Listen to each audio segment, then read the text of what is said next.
Introduction, Commissioner Sayos, thank you. I know I share tonight's program with some friends of mine who I want to recognize quickly. I can't recognize all of the elected officials here, but Chairman Martinez, thank you for your friendship, for your good work. Mayor Ravina, thank you. God bless you for the wonderful work you do. And my friend Senator Garcia, a dear friend who does wonderful work for you. And I want to thank Tony, and I want to thank this organization for what you do to make sure that the people of this state know which candidates uphold our values. Is incredibly important. There's so much information out there. You see these television commercials, you get this mail in your mailbox, and it's all, of course, sent by the candidate who wants you to believe whatever they want you to believe. You need a third party, someone you can trust, who's going to tell you what's real and what's not. And that's what this organization does. And for so many years, Tony has led you in such an honorable way and really made a meaningful difference for this community and for this state. So I think he deserves another round of applause. Thank you.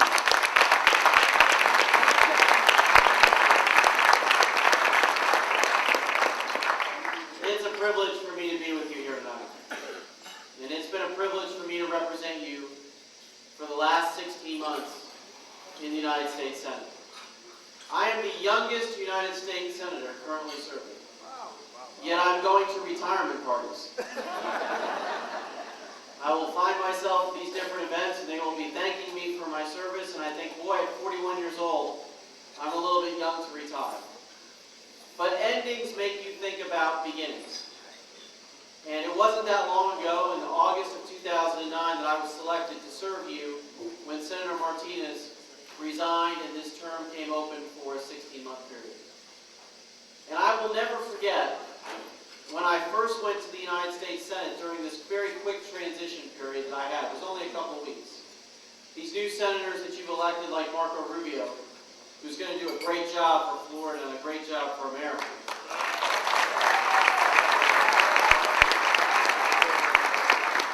They will have a couple months to pick their staff. I had a couple weeks. And I went and I met with some of the folks who run the organization of the Senate, people you may never have heard of, but they're the ones who make the trains run on time, to the extent the trains do run on time. I'll never forget that when I was first there, they said, George, or Senator-elect, why don't we walk down on the floor of the Senate? We'll show you how things work. I was not prepared for this to happen at this moment. And I walked down the hall, and I walked down, and there were the doors. I had been in the United States Senate before in the visitors gallery. I had never been on the floor. And all of a sudden, I was in this august chamber, the world's greatest deliberative body. And as I looked up, I could see the statuary. Under our Constitution, the Vice President of the United States is the President of the Senate. And in the Senate chamber are the busts of all of the Vice Presidents. And right above the dais where the Vice President currently sits when he's presiding is Jefferson and Adams, our first two Vice Presidents. And there I saw around the chamber 100 desks. Only 100. 2 for every state. And most of these desks are more than 100 years old. And behind these desks stood people like Henry Clay, and John Calhoun, and Daniel Webster, and Harry Truman, and Jack Kennedy. And they walked me over to the desk that I would have the opportunity and privilege to sit and stand behind. And they said, Senator, this is where you will represent Florida. They showed me the microphone that's on the side of it and how you put it in your lapel. And I know my friends who've been elected have had this feeling before. And they said, this is how you will address the Senate President to gain recognition for your state when you want to speak on behalf of Florida and on behalf of your country. And in that moment, I felt it. I felt the weight. I felt the responsibility of serving 18.5 million Floridians. And it wasn't lost on me that Florida only gets 2 senators. Remember that our founding fathers set the Senate up for the little states. Rhode Island gets 2 senators. Hawaii gets 2 senators. Montana and Wyoming, and these states with very small populations we could fit in the corner of Southwest Dade.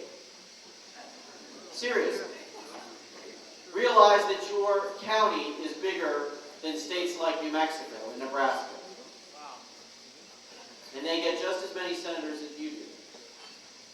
So I went back to my office and I said to my staff, I want to try to get 6 years out of 16 months. Because I knew that I had a responsibility to work hard for you. But it wasn't just that. I knew that I had been given a tremendous gift. A gift from God. To represent you in Washington, D.C. And to much who is given, much is expected. And I remember the story that Jesus told, the parable of the talents. Do you remember that story? Where the master went away and he gave to his 3 slaves 10 talents, or for better terms, money. And he gave to each of them, he said, I trust this with you while I leave. When he came back, his first servant had taken the 10 talents and had gone out and turned it into 100. He had taken what was given to him and increased it tenfold. The master said, you have done well, my good and faithful servant. And he sent him on his way. The second slave had also done well. He had doubled it and brought it to 20. And the master was pleased. And he said, you have done well, my good and faithful servant. The third slave had buried the 10 talents in the ground.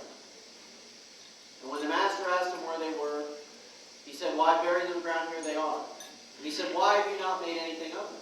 He said, well, I was afraid I would lose some of them and that you would beat me because I had not protected them. And the master threw the slave out because he had not done anything with the gift that was given to him. So those words rang true for me. So we've worked very hard in the past 16 months to serve you and honor the gift that I've been given by God. And I have fought to uphold our values, our pro-family values. Because I realize that in our republic, our rights are given to us by God. Our founding document, our founding Declaration of Independence, our Constitution, said that we hold that these truths are self-evident, that all men are created equal, that they are endowed by their Creator with certain inalienable rights, among them the rights of life, liberty, the pursuit of happiness. Not endowed by government, endowed by God. And those rights are ours, and we give them back to government. And they only have those powers through our consent. Realize when our nation was formed, that was a novel idea. As much as we love the British, their view was that the rights were given to the king, and that the king protected those rights for the people. We believe that God gave those rights to us. And the foundation of our government is that it's limited. Because the consent we gave is limited. Our founders knew this. I was recently reading the Federalist Papers. Those great papers that Hamilton and Madison and Jay wrote in order to advocate for the adoption of the Constitution. And in one of those papers, which were basically pamphlets that were passed out to convince people to agree to the new federal government, they talk about how that the function of the federal government will be small and narrow, focused on things like defense, but that the larger powers would be given to the states because the states were close to the people. That made all the sense. But Washington has turned that on its head. And there is a secularization that has happened in our government. And it's a disrespect to the fact that these rights were given to us by God, and they are on loan to those who govern us. So what their view is, and many of my colleagues hold this view, is that the answer to every problem is more government. And that we can't handle these problems alone. That government must solve all of them. Now look, these people are not poorly intentioned. They're just wrong.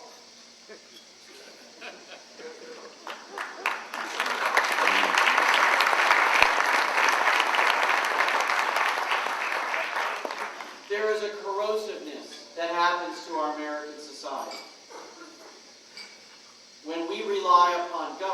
solve all our problems. Our nation has been the beacon of freedom throughout the world. We have been this shining city on the hill, as Reagan called it, because our people pull themselves up by their own bootstraps. Every one of us is a descendant of someone who's come to this country to make a better life for themselves and their family, whose only hope has been that their children would do better than they have done. That's the story of my family. My grandfather came to Fort Lauderdale, Florida in 1950. He drove down in a 1948 Pontiac with 5 screaming kids in the back of the car.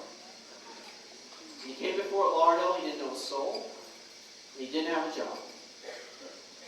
But he built houses. And he taught my father to do the same thing. My father worked in the hot Florida sun and built houses for people. Didn't go to college, neither did my mom. And my father's only goal for me was that I would get to work in the air conditioning. I've achieved that goal.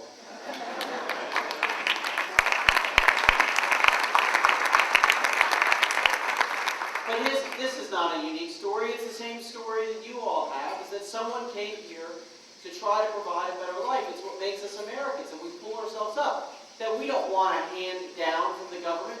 We want a fair playing field. But that view has been lost. The view is now not that we have God-given talents and God-given responsibilities that go with those talents, but that government will care for us and unfortunately coddle us. And it's a dangerous trend in this country. People will ask me, what's the most amazing thing to me about serving in the United States Senate?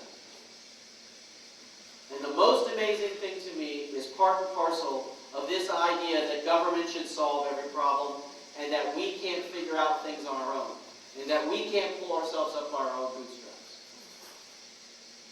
The most astonishing thing to me is the way that this government misspent your money. And I am telling you that the number one threat facing this country is the growing debt and deficit. Admiral Mullen, who is the chairman of the Joint Chiefs of Staff, testified in front of the Armed Services Committee that handles our military defense for this country. And he told us the number one threat to our security was our debt. Not Iran, not North Korea, not Al-Qaeda, not Afghanistan. Our debt. Part and parcel of this secularization of America.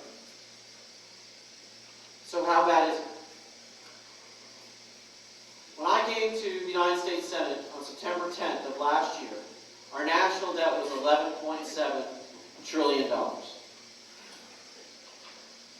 Today it's $13.7. $2 trillion in 15 months. It took this country 200 years to go $1 trillion in debt. 200 years to go $1 trillion in debt. We just went $2 trillion in 15 months. Now you hear these numbers of $1 billion or $1 trillion, and they're hard to understand. Until I went to Tallahassee, Senator, I didn't know what $1 billion was. Now we're talking about trillions. You know, the joke in Washington is don't tell President Obama what comes after $1 trillion, because he'll spend it.